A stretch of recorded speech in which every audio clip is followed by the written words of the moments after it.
m'appelle Khalifa Touré, je suis un auteur sénégalais et je m'en vais vous parler de mon 3e livre intitulé À quoi bon écrire avec un point d'interrogation. Voilà, j'ai d'abord publié il y a 14 mois, j'ai publié les archives de la vie en juillet dernier, en 2021. Ensuite, en mars, quelques mois plus tard, j'ai publié Portrait décalé. Et voilà que le nouveau bébé, comme on le dit, vient de naître. Donc il s'agit de À quoi bon écrire. Bon, d'aucuns diraient que c'est une question faussement interrogative.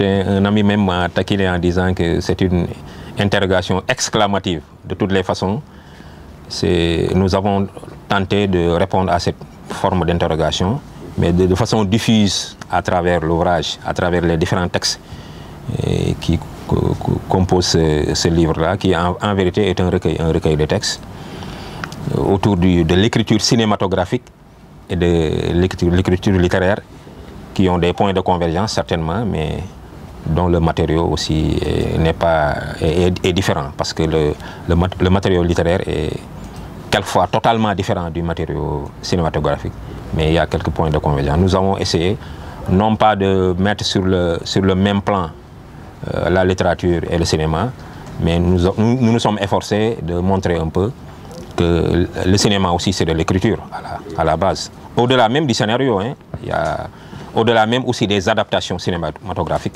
l'écriture cinématographique existe. Donc il y a aussi dans le livre des textes où j'aborde de façon ouverte les rapports entre la littérature et le cinéma et l'actualité du monde, notamment la géopolitique, le terrorisme et autres.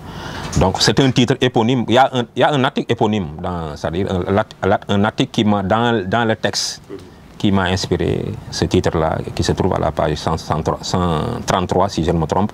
Donc À quoi bon écrire. Certains écrivent par amitié, par générosité, tout cela existe.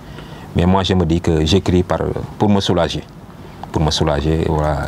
Vous ne pouvez pas imaginer comment nous nous sommes torturés pour sortir un peu ce 3e livre et des phénomènes même paratextuels qui se sont révélés autour du texte, autour de la publication d'un livre. Quelquefois, certains livres tardent à être publiés et on ne sait pas pourquoi.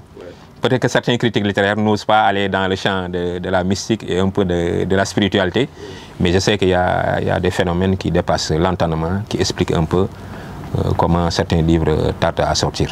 J'ouvre même le livre sur la littérature sénégalaise, que j'aime bien parce que tout est parti d'ici. J'aime même les recueils, les manuels de l'époque. Tout est parti d'ici. Donc le texte s'ouvre pour quelle littérature pour une éducation nationale, les rapports entre la littérature et l'éducation nationale. Et je donne sans embâche mon opinion sur les écrivains sénégalais. J'essaie de les apprécier, de dire ce que je pense réellement de leur écriture et du niveau de la littérature actuelle. À l'époque, je disais que la littérature sénégalaise était trop scolaire, ce qui est toujours vrai. Mais on sait aussi qu'il y a du bon, il y a un certain boom littéraire de plus en plus, aussi bien au Sénégal qu'en Afrique. C'est le boom littéraire en Afrique actuellement et qui touche. Et le Sénégal est en passe de devenir un foyer littéraire comme ça l'a toujours été. Voilà.